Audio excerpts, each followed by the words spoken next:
Hey, I'm Billy Stokes. This is my journey of building our business, but without compromising the relationships with people I love. Follow along while I document my growth. This is all BS.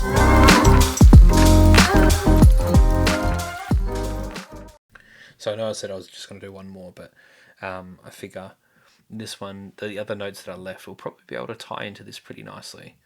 What I'm going to share on and what I'm going to talk about is the home birth. So about 15 days ago, my wife gave birth to our son, Sterling, and this time she did it at home. What an experience, man! So for context, we've got 3 daughters, and Alexis was our eldest. She was a surprise, so we didn't a surprise in both senses, actually. You know, like not to say that we weren't trying, but we sure as hell weren't being very diligent in our use of protection, and so I touched on that earlier. Tilly was born before we started the business, but not long. She was about 12 months old. And then about 12 months after having started the business, then Eliza, our third daughter, was born. And so, and then Sterling was born, about 2 weeks ago. And so it's been really, really cool, the whole journey. And having a son, I didn't think would be as interesting. That's such a shit way. Sorry, that's such a terrible way to describe that. So vague. It wouldn't be as stretching. Let's say that. I don't know. You'll understand as I explain. So when we didn't find out for when Beck was pregnant with Alexis, we didn't find out. And I love that. I love the surprise. Man, it was so beautiful. Like, I love the surprise, and dads and their daughters. There's a special thing there, hey, and and I remember holding this beautiful little girl in my hands, and it was surreal. What I didn't have, and I thought I was very broken. What I didn't have was that instant I would dive in front of a bullet. Purely because it's the right thing to do, I would. But it wasn't this I'm going to protect you with everything. Like this whole to me, I was just like, I was expecting my whole life to change, and I was expecting this whole doves descending and the Lord speaking and duckies and rainbows and all this epiphany shit, and nothing happened. It was just okay, here we are, and I still have my retarded sense of humor, and I still am just as wildly irresponsible, except now now I'm raising another human being. It was a little bit crazy. And I was expecting there to be a lot more of a pivotal moment in through the birthing experience. And I didn't have that. I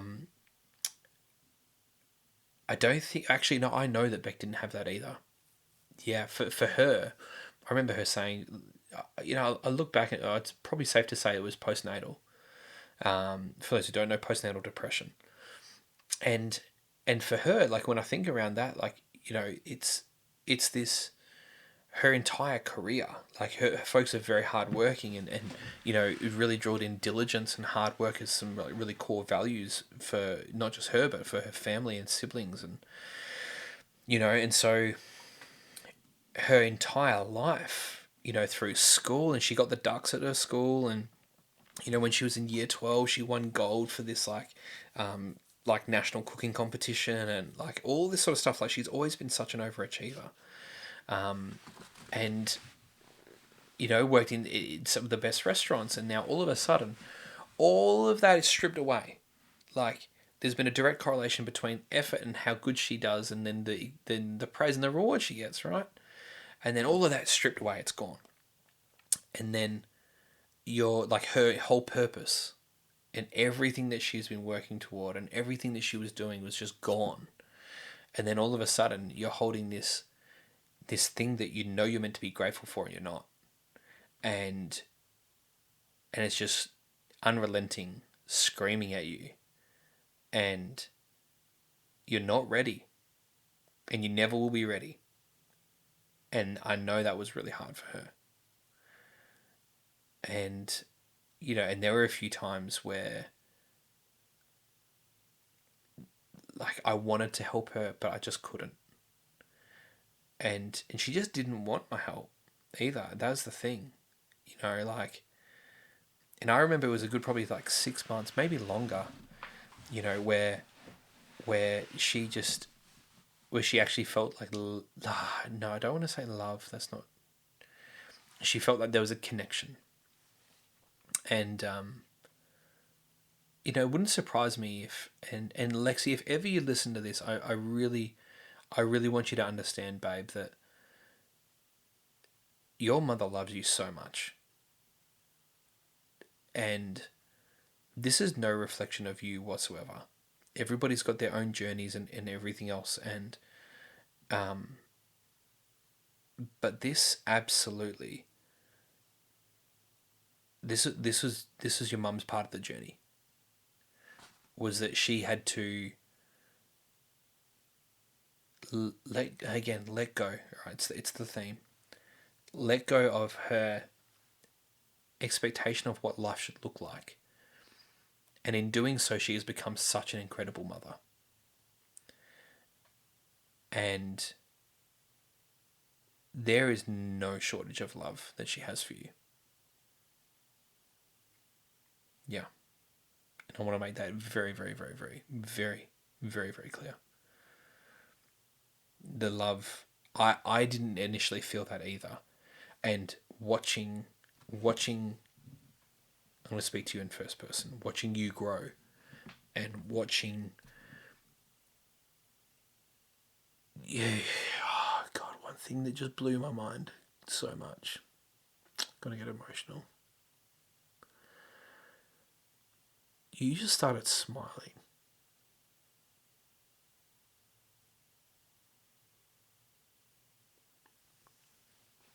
You're like a week old.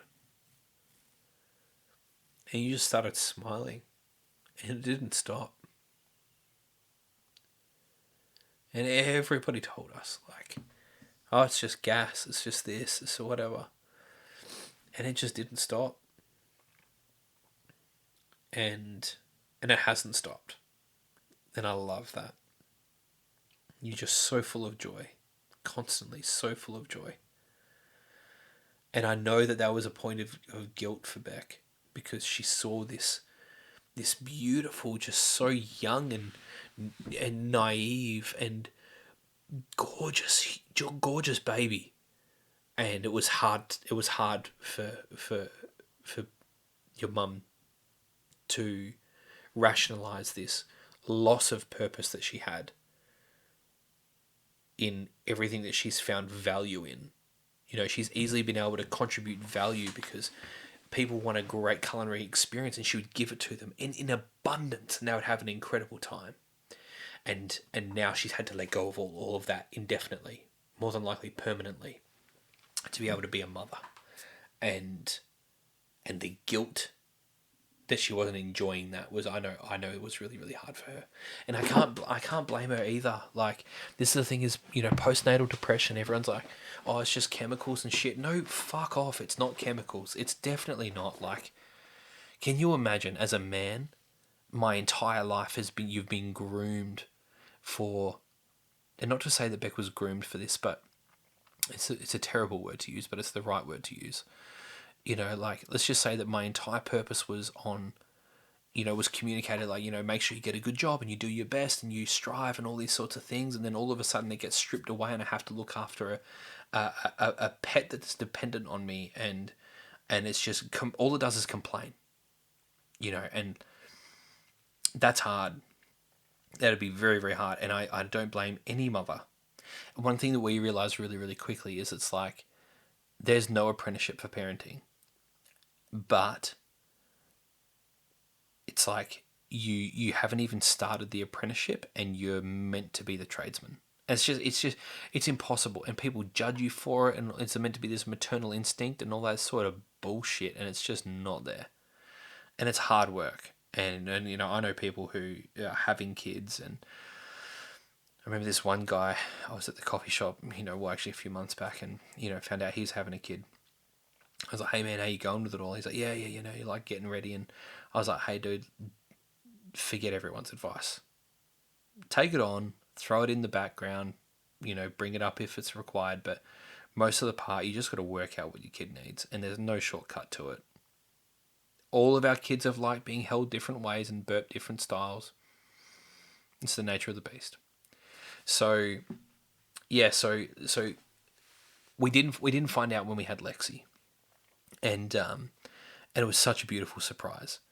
But also knowing Beck, I know that Beck does really well when she knows what's coming, when there's a level of being able to expect and know what's coming up. So I think if we had our time again, we probably would have found out for Lexi.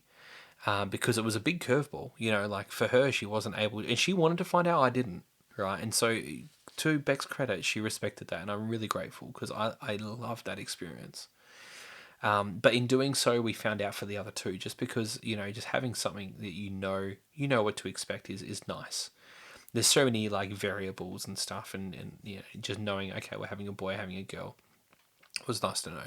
Didn't do the gender reveal thing. To me, it's the whitest, poxiest shit you can ever imagine, and I have no interest in doing a gender reveal. But yeah, anyway, so we the first Lexi was just gnarly, like that. You're just not aware of what is going on. Like you don't know. Especially no, here I am saying like you don't know. Like shut the fuck up. Like I'm not even a woman, right? But let's just all things considered. Beck she didn't really know what her body was doing. You don't know how your body's going to react. You don't know what birth is really like. It's only textbook you've read. Everyone talks about it. So, but you don't really know. You can have everyone tell you everything in the whole world, and you have no idea what it means until you do it. And that was where she was at. So, man, it was shit. I can't remember if she was induced, but she had the epidural and like all this sort of stuff, and it wasn't great. Yeah, it wasn't great. So kind of progressively, as we had the other kids, there was less and less and less involvement with the medical system. And I think had we had the network of people around us that we do now, and we did when we decided that we would home birth, we probably would have home birthed with the other kids earlier as well. But there's a lot of unknown unknowns, and I think the medical system, I know I touched on it earlier, I think that the medical system has its place where what they do is it is black magic, where they when you're dying and they keep you alive, that's sorcery. It's incredible. But they don't stop you from getting to the point of dying. And sure, doctors are going to come in and be like, oh, bullshit, like, and fight back on that. And sure, it's my naivety coming in. But for the most part, like, otherwise, we wouldn't be so dependent on this medical system we've got. So the proof's in the pudding, in my opinion. And I know a lot of people share that sentiment. So, one of the things that one of Beck's friends recently home birthed just before her, and she said, like, not to reduce birth to the same as going to the toilet, but birthing is a natural bodily function. And you're not going to go to the hospital to go to the toilet because your body knows how to do it. Just like birthing. Like, there's nothing wrong. You go to the hospital when something's wrong, not when something's good. And your body knows how to birth. You speak to like zoologists, and again, not to reduce women to this state of an animal, right? But you speak to a zoologist, and the zoologists say, when a mammal is giving birth, leave them alone. They'll do it. And the more you learn, the more you realize, well, things, like women's bodies are incredibly capable. Oh, the baby's head might get stuck and this and that and rah, rah, rah. It's just like, well, how in the fuck did we get to where we are? And, the human race hasn't been extinct. How is that a thing? Because that's just baffled me. And don't get me wrong, I understand there's outlying events. I understand that. There was a dude in Esperance not long ago, not far from here. If I remember rightly, it was his third or fourth kid, and she died. I think it was like a heart attack or something. Very conveniently, may have been around the whole COVID time. Who knows? Don't know. But nonetheless, she died after giving birth. So I know that there's the outlying events that happen, but you can't use the outlying events to make a generalized rule. And that's kind of how I feel for the most part medicine has become, specifically in this case, the birthing process. And like, so here's another interesting stat that we learned was that typically 42 weeks, that's when everyone's like, hey, fucking baby comes out. Most women, sorry, it's about one in 1,000 women go over 42 weeks. Whereas now, they're saying that if there wasn't intervention, if people weren't being induced, that it would be about 1 in 30 to 1 in 40. And that's quite normal, right? So, and this whole intervention, and when I think around like this whole like, the doctors want to try and get you in for either inductions or cesareans, and because they're able to control the schedule. And the thing is, I'm not wearing a tinfoil hat here. I've spoken with anaesthetists, and this is what they say. They're like, yeah, because we can get home for dinner. It's not a fucking conspiracy. Like, it's a thing. And the thing is, I don't like. I'm not like angsty or anything like that, because if I was in charge of organising the hospital system for 30 million people, I would absolutely have these structures in place. The nature of capitalism and the nature of people is that they go, oh, great, these are the confounds of how we play the game. Great, I'm going to optimize. I'm going to work out how best I can make sure that I get the most money out of that too. And that I'm able to be home with my family and that sort of shit. And that is how things work. So I don't think that, I'm not like, the lizard people are here to like, screw us over. No, like, I don't believe that. What I do believe is that it's not what it should be. And it's not out of maliciousness or anything like that. It's just the way that things have panned out. And what it has resulted in is benefit for the collective at the expense of the individual. And our experience home birthing actually backs that, and I'll dive into that in a second. So over the times, so this is now, Sterling was our fourth child. Oh, goodness me, I'm so sorry. Sterling was our fourth child. And we progressively got less and less and less, so along the way, so Tilly was, there wasn't the epidural and these sorts of things. And then by the time Eliza came along, there was very, very little. Like, Beck just pretty much just did it herself. Pretty much no pain relief from my memory, and then opted to not get stitched, because the other times it was infections. And then this time, about 4 weeks before we had Sterling, or 5 weeks before, Beck's sister gave birth at home, and she's a lot more. She went to have a home birth with her first child, and it unfortunately didn't quite pan out how they wanted, and they decided that they would go and finish it at the hospital. And I think just from a precautionary point of view, I don't know the ins and outs, but it sounded like it was the right decision for them to make. And this time, so second child, and a successful home birth. So and that was really cool. That was really cool for Beck. She went down and met Barb, 9 months pregnant, went down and met the nephew, and it was really great. So then, so by this time, my mum's living with us. When I say living with us, she's come over to visit and she's staying with us, and so night of the birth. Let's talk about that. Night of the birth. Beck's been pretty active. She's been eating the curries and bouncing on the exercise ball like all day, and just kind of like trying to get this baby moving. And we didn't know what we're having either. It was a surprise. And just on that really quickly. No, it's all right. I'll come back to that later. So 7 o'clock. I'm in the living room chatting with my mum, She starts feeling some contractions, but she's been having Braxton Hicks for God knows how long now. And, and so the contractions are starting at 7 o'clock, and then it really starts to fire up. And so she's already exhausted at the end of the day. It's 7 p.m. and she's ready for bed and she can't sleep because of these contractions. And they're about 3 minutes apart. So pretty close. And that's when we're like, all right, well, it's happening tonight. This is great. And for all, just a quick side note, for all our births, for all the kids' births, we've always had a photographer. And always highly, highly, highly, highly recommend it. It's really, really beautiful to have those memories. Oh, goodness. Sorry, it's nearly 1 a.m. So I'm going to finish this and go to bed after this. So, yeah, it comes 9 o'clock and we kind of say, hey, Mum, thank you very much. The best thing that you could do is make sure that the kids know everything's okay.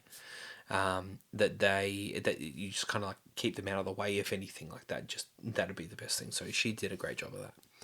And then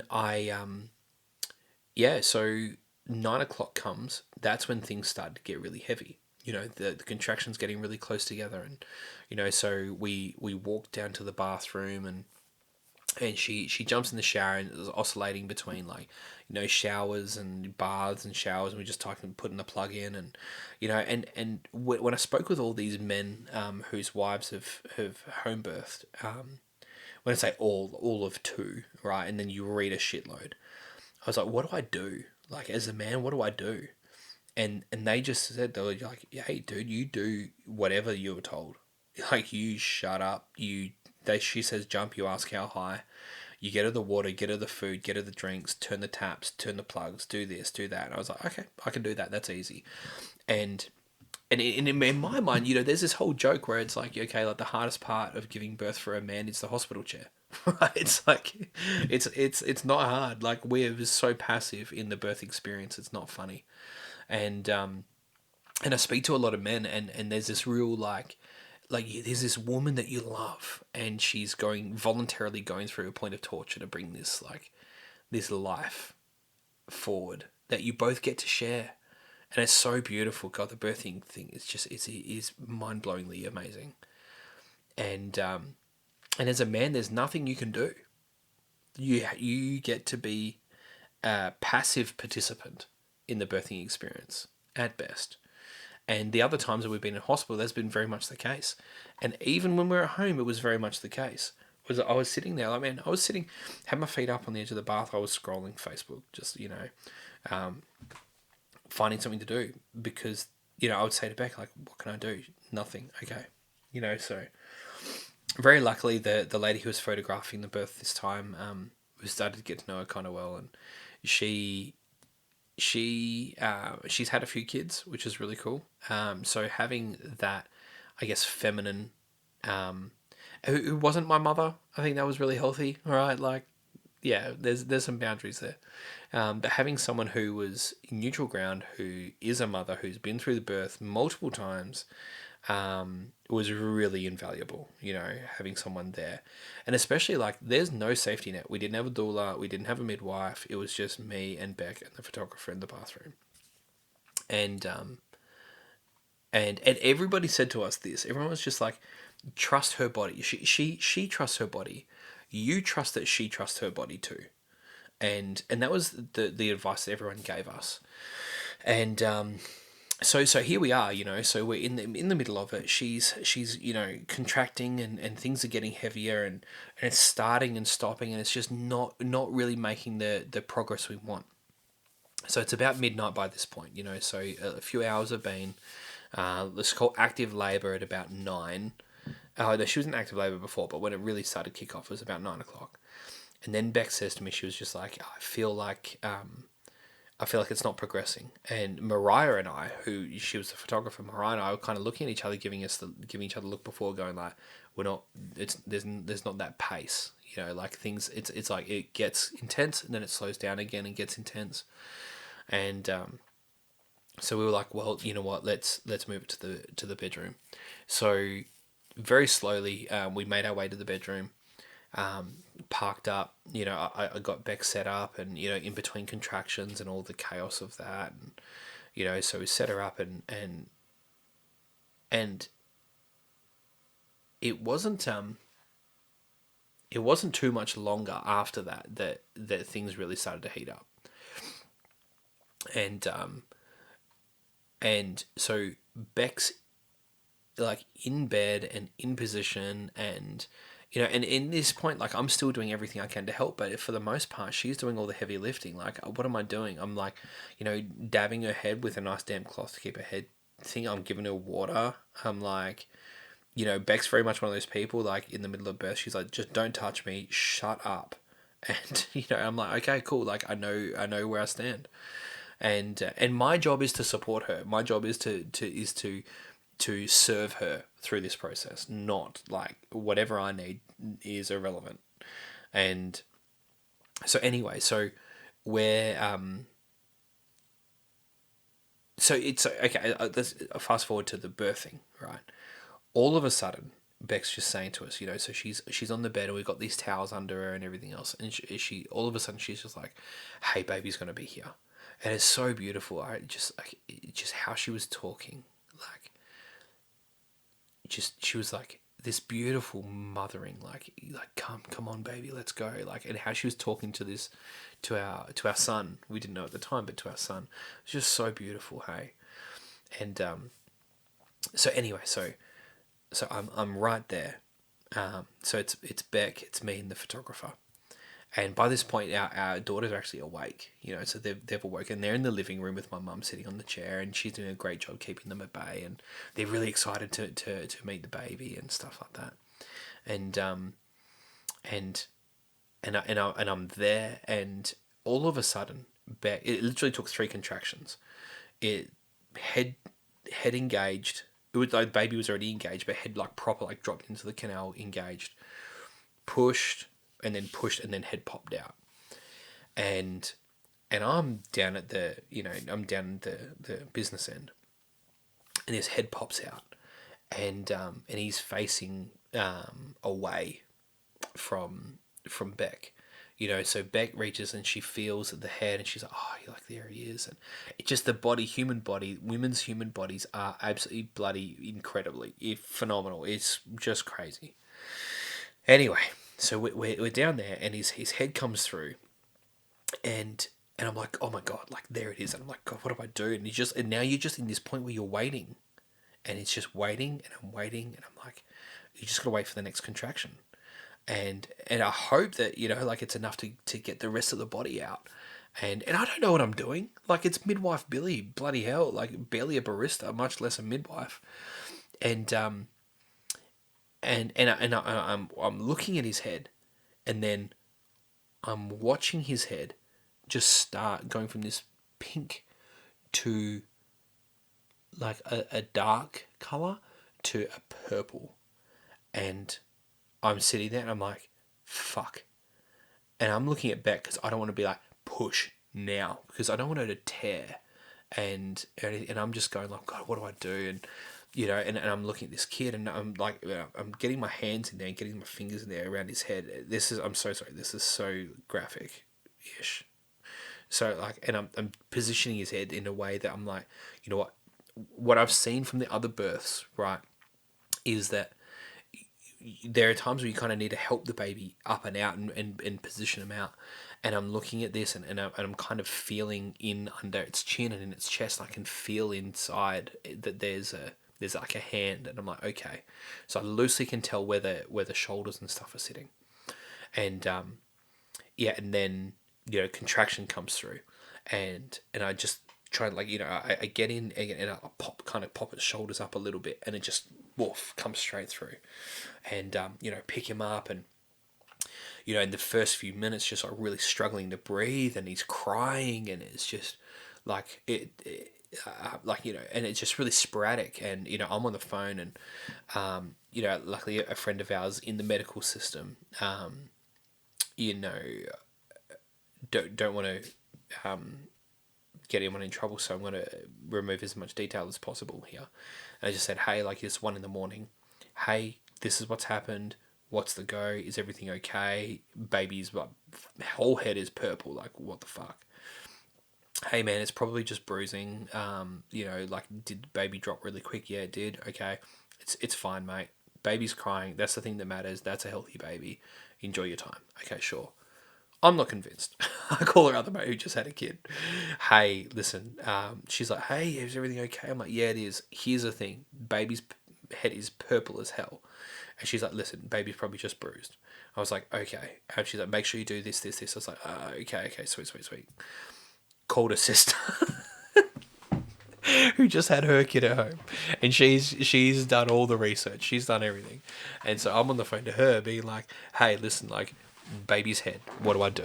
Like, should I be shitting bricks or is everything okay? She's like, no, it's probably bruising. Everyone said the same thing. It's probably bruising. Baby's crying. I can hear him in the background. You're good.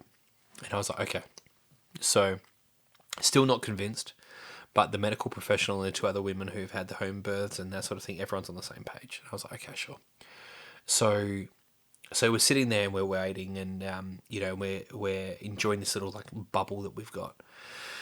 And we say to the girls, that we kind of get everything lined up, and the girls can hear, Lexi and Tilly. No, Eliza was still sleeping, but Lexi and Tilly can hear, um, you know, um, Sterling crying, and they're excited and they want to see. And we've got this such beautiful photo. Mariah did such an incredible job, where the girls are just coming in. I'm standing in the door frame. The girls are just coming in to meet him, and they are so excited. And it's just such a beautiful moment we got to share. So, yeah, that'll forever be a really good memory. So yeah. So anyway, I picked back up, and this was the part that I wasn't ready for. And when I was speaking with the other men whose wives have home birthed and what did they do, and this is, and I alluded to the passiveness of men's involvement in births earlier, to highlight the polarized experience in this instance. And so what happened was, like, as a man, when you're watching your wife or your partner giving birth, you're not able to do anything. You have to just support and watch, and they do their thing, and you trust their bodies, and you answer the questions and all that sort of stuff. But what I also realized really quickly was that so I was useless prior to the point of birth. After the point of birth, Beck is incapacitated, and now everything's on me. Now she becomes passive. And I wasn't ready for that bit. Like, everything that I was learning and reading about was what it was like, the women's birthing experience. No one really filled me in on what I need to be doing after the birth. And so straight away, put baby up on Beck. And then I'm like, man, like, there's a lot of blood. So I'm like replacing these like bluey sheets, and all these towels and that sort of thing, and making sure that Beck's good and she's covered and she's warm and baby's warm and all these sorts of things. Just, like, go, go, go, go, go, go, go. And, and then Beck saying, she's like, man, I'm feeling faint.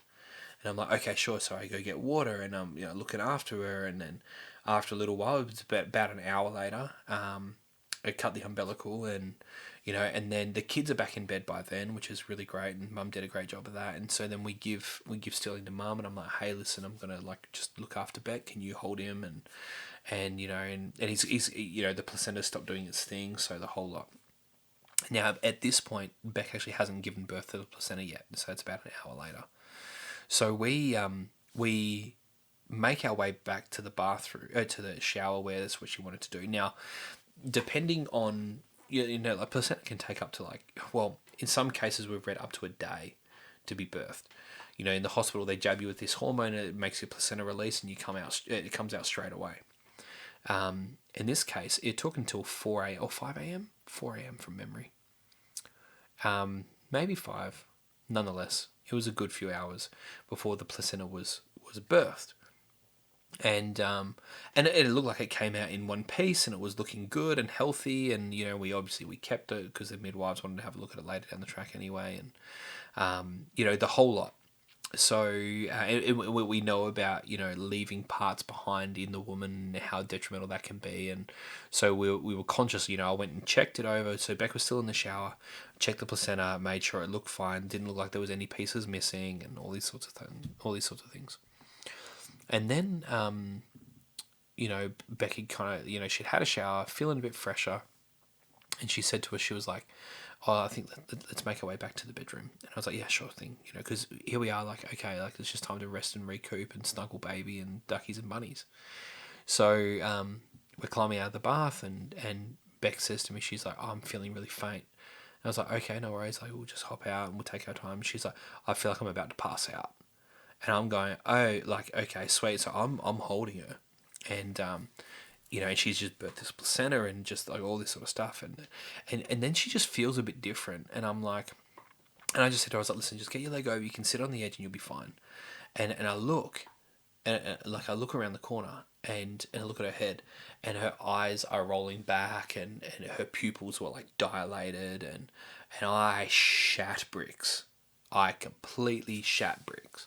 And I screaming out to Mum. I'm like, Mum, like, put Sterling down, Mum. So she comes in, and I can see out the corner of my eyes that she's holding the baby. And I just start, like, giving commands. I'm just like, put him down, go get this, come here.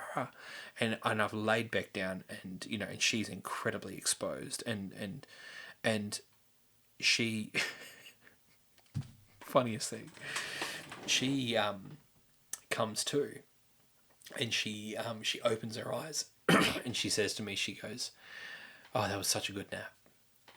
And I think, I thought that she knew that she passed out. And I'm looking at her and I'm just like, this is not the right fucking time to be having a joke. In her mind, she just had a great nap. She was passed out for about 20 seconds. And yeah, and I shat bricks. Absolutely shat bricks. So I even like the color in her face was gone, and her lips were like grey, and then listen, I'm no medical professional, but I know that's bad. And she said to me, she was like, "Oh, I want to sit up." So after a little while, she came to, and she was just, like, she just wanted to rest her eyes, and she kept saying to me, she was like, "I'm so tired," like, and the thing is, like, she's not a wildly fit woman, and her labor started when she was already exhausted, about to go to bed. That's when labor started. And then she went and ran a marathon, and then there was blood loss, and then she was only drinking water, so there was no electrolytes. She was on an empty belly, and just a whole lot. It was just like, it makes sense when you look at the whole grand scheme of things, right? Not to say she didn't lose a lot of blood, right? So there was definitely blood loss in the equation. But also, I know even with the other births at hospital, there was no need for any IVs in that, but she still lost a lot of blood with the other ones. So, so anyway, laying her down, and the colour comes back to her face eventually, and I'm like, okay, like, you're good. It was just a pass out. We're great. She's like, "Oh, I want to sit up." So we sit her up, and as we're sitting her up, the colour drains from her face again. And we lay her straight back down, and she was about to pass out again. I'm just going like, you're kidding me. Like, now we're in trouble. And the part we're in trouble with is now the hospital is only like 5 minutes away. I have to like manhandle her to be able to pick her up and get her in the car, because like a limp body is an incredibly hard thing to hold and lift, and she is limp. If I stand her up, she's gone. She passes out, right? So I can't, and so the first thing I do is make sure she's stable, and I'm checking her heartbeat. I mean, she's roughly like 90 beats a minute, and I'm watching her breathing, and so like I remember, like, your mum's just there, and I'm standing over her and I'm watching her, and I'm and both of her, and I'm signaling to mum. I'm like, "Hey, like, do you know CPR?" And yeah, and she goes, "Yeah, like, we're like, half, but we're good." I'm like, "Yeah, okay, sweet." And so I said to her, I was like, "Listen, I'm gonna go call the ambos." So, and I just said to Beck, I was like, "Babe, like, I'm really sorry. I'm sorry it's gonna end this way, but like, I'm calling the ambulance." And so anyway, so I go and call the ambos, and I ended up having some. I ended up getting pretty stroppy with this bird, hey, on the phone, and I understand. She my frustration was, she kept saying to us, like, "Oh, they're just around the corner. They're just around the corner." If they're 10 minutes away, tell me they're 10 minutes away. Don't tell me they're around the corner, because I know the St. John's joint is 500 metres from my house. Don't tell me they're around the corner, because they'd be here by now. And yeah, anyway, so they got here, and one of our friends, he's a paramedic, and it's been really interesting speaking with him, because he was like, half our job is just acting, because you'll get there and the family's in hysterics, and there'll be someone lying dead on the floor, and they're dead. You don't need to do any assessment; they're gone, and you go there and do CPR on them just to calm the family down. And so these ambos get here, and I know this is how they operate. And they walk in, cool as cucumbers. God, totally cool. Hey, Beck. Hey, see you had a bit of a fall. You feeling alright? What's it? And I'm like, bro, just cut the fucking act. Just fucking do it, boy. Like, and listen, they were great. Like, not ragging them at all. They were great, and they certainly know how to have a commanding presence by way of, like instilling confidence in the whole situation. And as well, when a professional's there, you're able to breathe a little bit. But what didn't allow any room for breath was when they couldn't find a vein for them to put the IV in. And they ended up having to go in through a hand. But, Beck has got good veins, and they couldn't find it. And so that's I'm certainly very glad we made the right call there. Absolutely. Like, already, I was going to make it nonetheless, but this is the thing that, and this all sounds really reckless and really careless that we didn't have the fallback, and and here's the thing, like, we're only 5 minutes from the hospital anyway, right?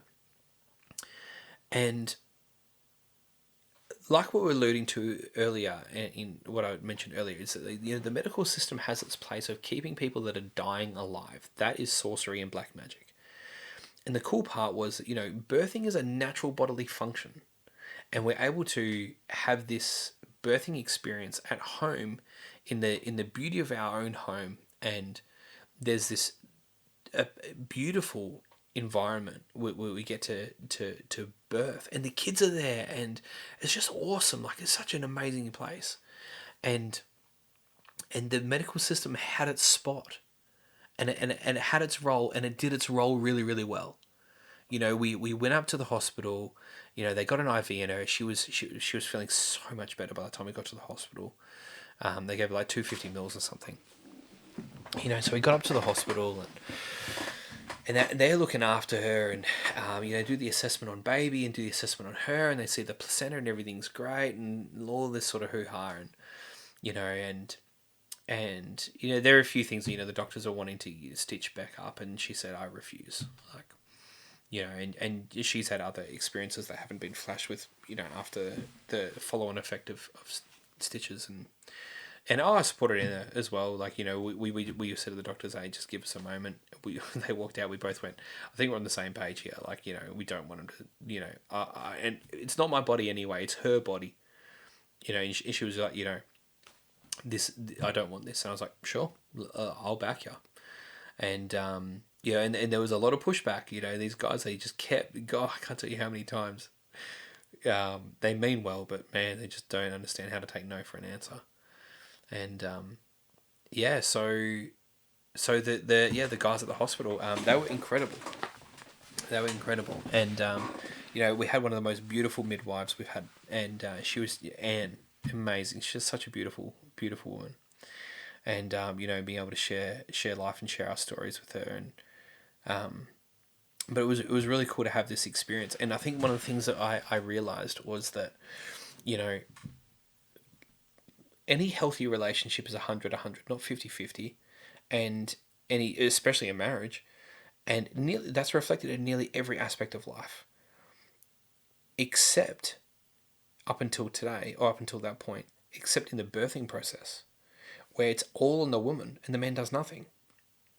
And that's actually not the case. It's not what it's meant to be. Like, when you don't have a whole team of midwives and stuff doing everything for you, well, this like pent up, our brain goes, we want to save our woman from the pain, right? You can't. Well, excuse those balloons, and you can't do that. But after the birth, guess what you get to do? You get to go and serve your woman. And that's what it's meant to be. And realizing that, okay, like this is what we've been missing out on. Like this is cool. That was a really, really cool realization. Um, and realizing that that's what it's meant to be like. And I think one of the things that I kind of took away as another like lesson is like you never really know what's going to happen. You never really know until the rubber hits the road. You don't know how you're going to respond. And one of the things I was really proud of in myself was how when the crunch came and when the pressure hit that I didn't fold and that I was grounded and I thought clearly, and in hindsight there's nothing that I would have changed in what I did. And even speaking with the doctors and that sort of stuff, like, going through and, because obviously like I'm curious and I want to understand and, did I do the right thing? And unpacking everything is that what I did was exactly what I should have done. I trust my intuition. I was grounded and focused and I made the right decisions. And you don't know until you're in the position. And I was in the position and I made the right calls. And that felt really great. And I think the last thing I found really interesting was, dude, for like, it was only about the third day after Sterling was born where we were actually able to relax. I was able to actually relax and be present. And it was funny because I found myself getting to a point where I was just sitting back. I was like, one night I was like, I think I want to have a scotch now. And to me, scotch is a celebration drink, right? It's like, and I've got this rule, like, for each of our kids, I have a scotch and cigar. Like it's a thing that I do with my brothers. And it was only after the third night that I was like, I think I have a scotch now. And so, like we ended up having to go back to the hospital because he started getting jaundice, signs of jaundice. And there was, we thought we were making the right decision, but he just wasn't feeding enough and all these sorts of things. And this is just the start, fourth kid in, you think you know what you're doing, right? Anyway, so, but one thing I did catch myself out with is that I didn't really notice this at first, but when I stopped to really process it all, I kept noticing I was pushing, like I would palm him off to Beck, palm him off to my mum, and without meaning to, I was distancing myself from him. And when I really started to unpack it, like the God honest truth is, one of the so I love my daughters. I love my daughters so genuinely so much. And I remember when we had Lexi, because it was a surprise, there were so many just shitty, frustrating comments where people would just be like, oh, I guess you'll have to try another. Yeah, I guess you have to try again. And, and obviously with each of the kids that we had, everyone was like, oh, like the joke got bigger and bigger and bigger. And I remember there was this one lady we know, and she said something about, I think it was when we had Eliza. Yeah, it would have been. We had Eliza, and so Lexi was at the age she's starting to comprehend a lot. She always had very, very good comprehending a lot. And she said something about, oh, like we wish we wanted a boy. And I can't remember what I said, except that I know that she was in a position, unfortunately, where, her kids haven't had the best run, and now she's raising her grandkids. And I said to her something to the effect of, I had a stab at the fact that now she's raising her grandkids, and it was brutal. But if there's one stance that I've taken right from the outset is that I refuse to let anyone speak about my, it is my daughter, it is my child, and I don't care what they have between their legs. This is a human being that I cherish and I love. God, I love so much. Like, how dare you demean them? What right do you have? And that's always just gritted me so much. And I remember when we were on Hannon Street at the coffee shop, there was this other guy that I know, and and he came up to me and he made some joke about, we've got kids similar age. He made some joke about, not having a boy. And I straight off the cuff, I was proud of this one. I said to him, I was like, well, I don't need to have a son to be a man. And and he didn't know what to say, and he got quiet, and it's always been a point for me, and this is something that my mum was just like, like, why is this a big problem for you? And but that's always been something that's really pissed me off, is whenever anyone speaks about my daughters in a negative light, in a way that it's like, oh, you wish you had a son. I'm like, no, I don't. I fucking love my kids. I genuinely, I don't treat my daughters any different. Man, I rough and tumble with them. We talk business. Lexi is just this. She is just this business brain already. I love it. I absolutely love it. And I, just like I would with my son. And so in the back of my mind, I'm knowing that this is what I'm going to be up against. I'm going to have people be like, oh, finally you got your son, and we've had a bit of that, and I've really had to just let go of this. And my only response to people is like, oh well, we were going to stop anyway. And the truth is, we were going to stop. It didn't matter whether we had a son or a daughter. We were going to stop. We both come from a family with 4 kids, and we loved it growing up, and we were going to stop nonetheless. So here we are, and what I'm finding is I'm distancing. I mean, without noticing I was doing it initially, pushing him away, so that I wasn't showing any favoritism. Show that I wasn't like, holding him closer and looking after him more than I would have with the other girls, and it was so backwards, so backwards. And I really had to catch myself out on that. And I think that was the first thing. And the other thing that popped up that had to become conscious of is that, like, there are a lot of things with my father-in-law that I don't see eye to eye on. We've got a lot of different perspectives on the world. I don't have a very good relationship with my dad, my biological dad. And so for me, I'm like, I know what I don't want, but I don't know what I do want. I don't know how to actually be a father to a son. I've got a great relationship with my mum. Like, I get along with a lot of women really, really well. But I don't have a great relationship with a lot of, like, fatherly figures. And I'm like, and I think I don't know how to actually be a dad to a son. You know, I know at this age it's fundamentally, like, it's Beck's responsibility. So I've got a few years to work it out, and not many I'm going to be passive in this whatsoever. But understanding how to actually father someone is going to be an interesting journey. So yeah, so it was a very interesting birthing experience. The whole thing, very revealing. Wow, we've gone way over time.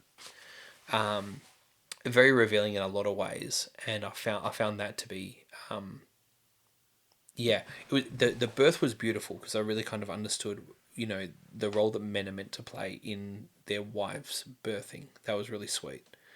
And then also, those moments where you get tried by fire and you thrive. That was really awesome to see that, okay, like, I rose to the occasion. And then, to start having, the fact that I've got a son, and how that changes the dynamic.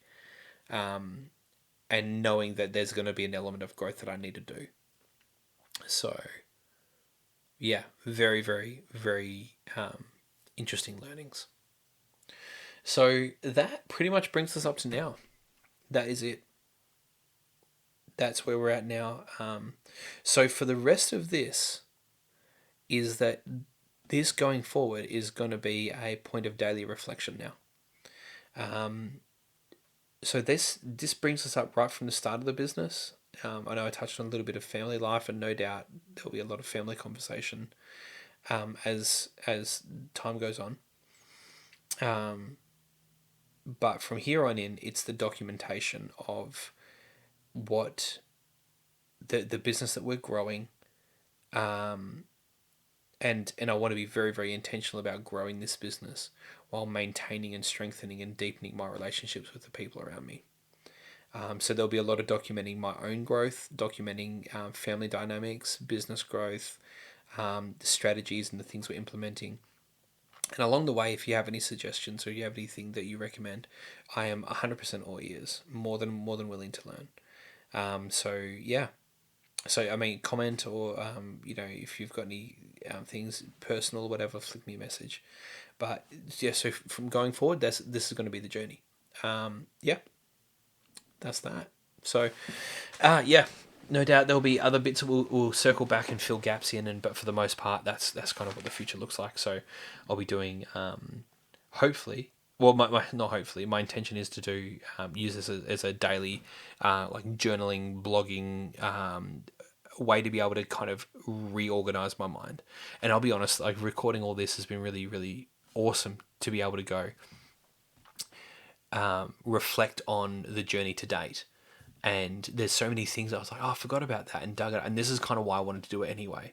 Like I was saying, like when I think it was in the pilot episode, my intention is to be selfish with this. I'm doing this for me because I want to be able to document our journey, and then the knock-on effect of that is that my kids will have a live record of life and what life's like, and then further than that, then there's going to be other people in the broader community that will hopefully benefit from our journey as well. But those are my intentions. Anyway, that was a very long story. I'm very impressed if you stuck in the whole way. If you have any questions around birthing, especially at home, feel free to ask, and I may get back to you. We'll see.